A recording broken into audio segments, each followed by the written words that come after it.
নমস্কার বন্ধুরা, আমাদের চ্যানেলে আপনাদের স্বাগত জানাই। আজ আপনাদের জানাবো কিভাবে শেষ হবে কলিযুগ।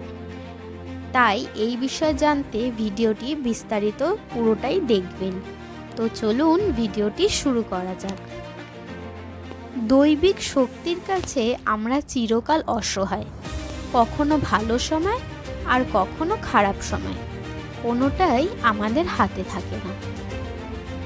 ভগবান বিষ্ণুর দশম অবতার, যিনি কলিযুগের অন্তিম সময় এই ধরিত্রীর বুকে অবতীর্ণ হবেন, যিনি সমস্ত পাপ এবং অধর্মের বিনাশ করে আমাদের সত্যযুগে নিয়ে যাবেন।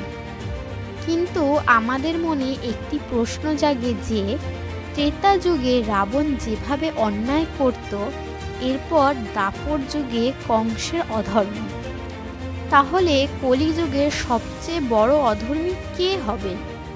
তিনি কতটা শক্তিশালী হবেন, যার বিরুদ্ধে কল্কি অবতার, হনুমানজি এবং পরশুরামজির মতো ভয়ানক যোদ্ধাদের একত্রে লড়াই করতে হতে পারে?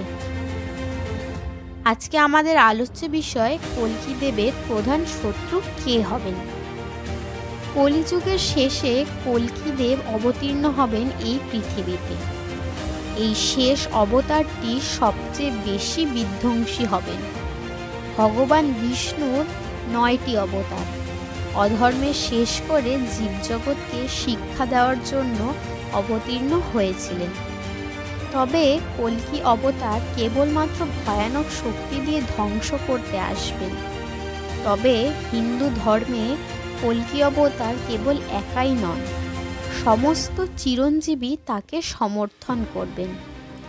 বিষ্ণু অবতার পরশুরাম এবং কল্কি অবতার একই সঙ্গে ভগবান শিবের রুদ্র অবতার এবং হনুমানজি, সকলেই একসাথে মুখোমুখি হবেন শত্রু। তবে কোনো সাধারণ নয়, এখনো পর্যন্ত সবচেয়ে শক্তিশালী প্রতিদ্বন্দ্বী এই প্রতিপক্ষী হবেন কলিপুরুষ, যিনি কলিযুগের শেষে দেবতাদের চেয়ে আরও বেশি শক্তিশালী হয়ে উঠবেন। সময়ের সাথে তিনি আরও শক্তিশালী হয়ে উঠছেন। দাপর যুগে ভগবান শ্রীকৃষ্ণের তিরোধানের পর কলিযুগের বিস্তার শুরু হয়। কলিপুরুষ সকল মানুষের মনকে নিয়ন্ত্রণ করতে পারে। মানবজাতি নানা বিধ্বংসী হাতিয়ার তৈরি করে ফেলেছে, পরস্পরের বিরুদ্ধে যুদ্ধও করছে। এই খারাপ সময়ে কলি মানবজাতিকে ধ্বংসাত্মক শক্তি দেবে, যার ফলে আমরাও খুব শক্তিশালী হয়ে উঠব। সব মানুষ দুষ্টতায় ভরে যাবে, যাতে দুর্বল মানুষও শক্তিশালী হয়ে উঠবে। এইভাবে মানুষরূপে ধ্বংসাত্মক অস্ত্রগুলি সক্রিয় হয়ে যাবে এবং তারা দেবতাদের চেয়েও বেশি শক্তিশালী হয়ে উঠবে।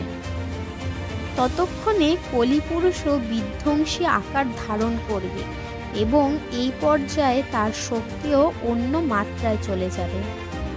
তবে এর চেয়ে বেশি গুরুত্বপূর্ণ হবে যে মানুষরাও তাকে সমর্থন করবে এবং কল্কি অবতারের বিরুদ্ধে যুদ্ধও করবে।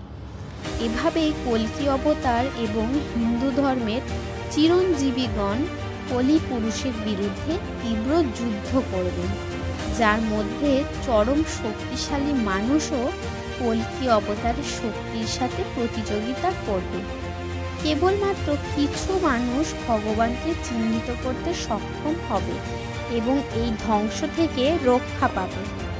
ভগবান বিষ্ণুর 2টি অবতার অর্থাৎ কল্কি দেব এবং পরশুরাম এক হয়ে যাবে এবং এভাবে শেষ হবে কলিপুরুষ। আর তার পাশাপাশি বেশিরভাগ মানুষের বিনাশ হবে। এই সংগ্রাম হয়তো সর্বকালের সবচেয়ে শক্তিশালী সংগ্রাম হয়ে উঠবে। কলিপুরুষের বিনাশের পর কলিযুগের সমাপ্তি ঘটবে এবং পুনরায় সত্যযুগের সূচনা হবে। সকল মুনি ঋষি, দেবদেবী, গন্ধর্বরা এই ধরিত্রীর বুকে পুনরায় আবির্ভূত হবেন। পাপের পরিমাণ আবারও 0% হয়ে যাবে। তবে একটা বিষয় মনে রাখতে হবে যে কলিপুরুষকে হারানো অতটাও সহজ হবে না। রাবণ, হিরণ্যকশ্যপ, কংস এদের সবার চেয়ে অনেক গুণ বেশি শক্তিশালী হবে এই অসুর। যেখানে স্বয়ং হনুমানজি, তার সঙ্গে পরশুরাম এবং সর্বোপরি কল্কি একসঙ্গে যুদ্ধ করবেন, সেখানে অধর্মের শক্তি ঠিক কোন পর্যায়ে থাকবে তা কল্পনা করাও অসম্ভব।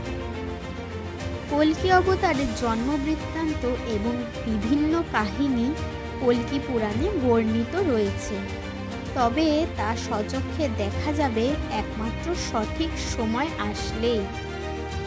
দীর্ঘ 4,32,000 বছরের মধ্যে সবেমাত্র 5,000 বছর শেষ হয়েছে। এখনও অন্যায়ের পরিমাণ তার চরম সীমায় পৌঁছায়নি।